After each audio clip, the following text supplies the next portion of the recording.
Hola, amigos. Acá estamos de vuelta con esta serie sobre las lecturas del libro de Aaron Nimzowitz, Mi Sistema. Hoy continuamos con el segundo capítulo. Ahora veremos el tema que teníamos pendiente de otro video y es, el centinela. Nimzowitz hoy nos habla del mencionado centinela, de su radio de ataque, qué pieza debe ocupar una posición avanzada, sobre si debe hacerlo en una columna central o en una de flanco y el cambio de roles de las piezas. Comienza entonces mostrándonos la posición que vemos en el tablero. En esta posición las blancas dominan la columna D y controlan mejor en centro. Fuera de esto están equilibrados ambos bandos. Sin embargo, las blancas no pueden progresar en la columna de dama, pues el peón D6 es lo que Nimzowitz llama un bloque de granito. Las blancas no pueden intentar un ataque evolucionario doblando las torres con torre de 2, pues el peón es muy fuerte. Tampoco pueden minarlo con E5, pues la columna de rey está en control de las negras, lo que limita a las blancas para que puedan colocar su peón en esa casilla. Y si se trataran de realizar las maniobras que vimos en el video anterior, como la de aprovechar la columna para saltar a otra columna jugando torre E5 y luego torre A5, vemos que el flanco de dama es muy compacto y no se puede realizar este plan. Habiendo descartado las otras opciones, Nimzowitz nos quiere enseñar con esta posición sobre el centinela. Acá nos recomienda la jugada caballo D5, convirtiendo a este caballo en el centinela, que funcionaría como una tropa de avanzada.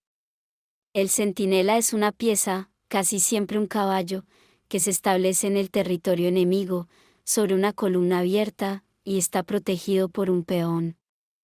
Este caballo, protegido y con un soporte, gracias a su radio de ataque, ejercerá una influencia molesta en el oponente y entonces, llevará al debilitamiento de las fuerzas defensoras de la columna.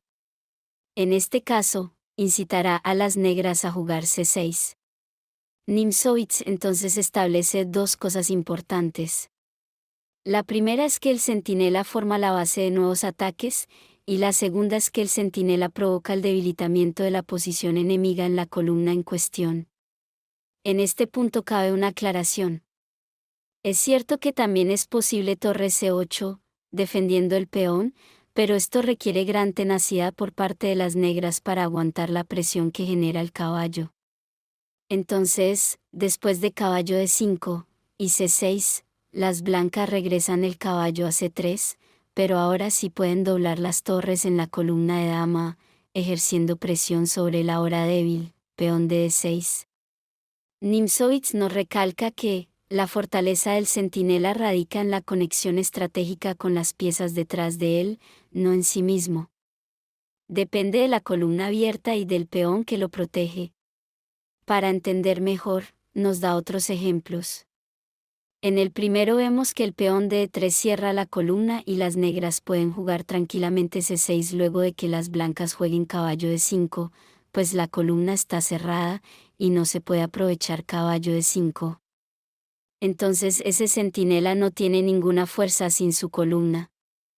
Nos da otro ejemplo en el que el caballo ya no está protegido por un peón y vemos que después de caballo D5, C6, caballo C3, seguiría E5 y las blancas no consiguieron nada. Estos ejemplos nos recalcan que la fortaleza del centinela radica en la columna abierta y el peón que lo apoya. En el siguiente ejemplo, nos dice que las blancas tienen su garita en la casilla F5. A su vez, las negras tienen una casilla que sería su garita, en D4. Nos muestra que ambas columnas están mordiendo granito, pues están dirigidas a peones defendidos por otro peón. Las blancas buscarán colocar su caballo en F5, vía 2 y G3. Así, después de unas jugadas, cuando las negras retiren al caballo con G6, el caballo retrocederá y habrá cumplido su misión, debilitando la casilla F6 y facilitando las operaciones en la columna F. El autor continúa diciendo que, el centinela puede transferir la consigna, o cambiar de puesto.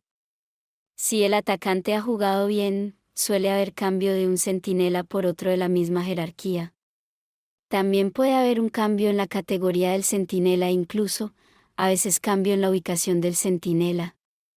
Entonces en este otro ejemplo, similar al anterior, si se cambiara el caballo de F5, y las blancas retomaran con un peón, entonces la garita cambiaría. Ahora sería E4. En este caso la nueva garita podría ser ocupada por una torre, u otro caballo, e incluso se abriría la posibilidad de abrir la columna G mediante G4 y G5. Recordemos que, la apertura de columnas se realiza mediante el avance del peón propio, atacando el cantón del oponente. En este caso el cantón de las negras es F6 que está señalada con amarillo. El siguiente diagrama lo usa Nimzowitsch para ejemplificar otro caso. Al hablar de columnas laterales, es decir las columnas A, B, G y H, Nimzowitsch nos dice que el puesto de centinela debe ser cubierto, de preferencia, por una pieza de mayor calibre que el caballo. Nos explica que, en los casos de las columnas laterales, el caballo resulta insuficiente, pues su acción se ve reducida. Sin embargo, una torre tiene una excelente posición en una columna lateral. En el caso del diagrama vemos cómo aprovechar la columna. Analicemos varias opciones. Si torre G2, sigue torre por G2, caballo por G2, torre G8 con lo que las negras obtienen el control de la columna G. Si torre G4 entonces torre por G4, H por G4, torre G8 y caballo G6 tras lo cual, las blancas, difícilmente podrán hacer valer el peón de más. Pero tenemos otra opción y es torre G6 con lo que se establece el centinela y se amenaza a doblar torres. Entonces sigue torre por G6 y después de H por G6 las blancas tienen un excelente peón pasado y además amenazan caballo F3 y luego traer la torre a H4, pasando por la columna G. Otra opción interesante sería F por G6, torre G8, caballo F5 y alfil F8, trasladando la garita hacia F5, con un hermoso peón pasado y la columna F abierta, así como la posibilidad de presionar en D4. En la línea principal vimos como, después del cambio del centinela, ya no había una columna abierta ni otro centinela, pero sí obtuvimos un peón pasado y la posibilidad de atacar en la columna H. Este peón pasado estaba en la columna H y apoyaba la torre, pero luego de torre G6, torre por G6 y H por G6 es la torre blanca la que defiende al peón, en esto se representa el cambio de roles. Esto nos sirve de ejemplo entonces sobre los centinelas en las columnas laterales y sus posibles cambios. Pasamos al siguiente ejemplo.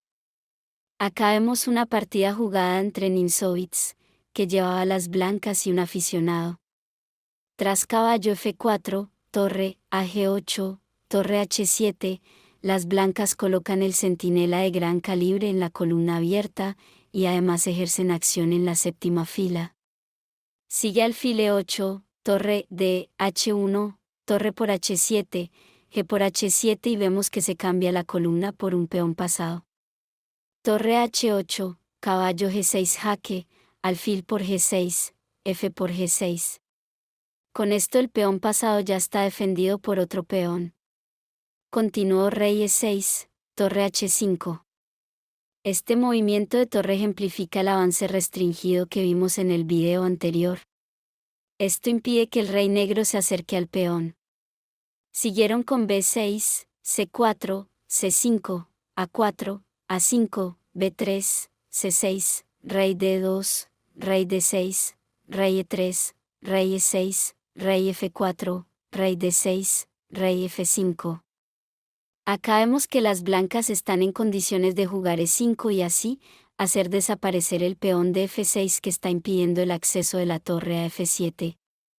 La partida continuó con rey E7, E5, F por E5, rey por E5, rey D7, torre F5.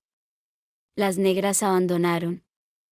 El tema del centinela y las columnas abiertas era muy apreciado por Nimzowitsch, y a mi parecer es muy importante y es muy educativo. Nimzowitsch al final de este capítulo nos ofrece un esquema que comparto como imagen final. Espero que sigan disfrutando como yo de estas lecciones.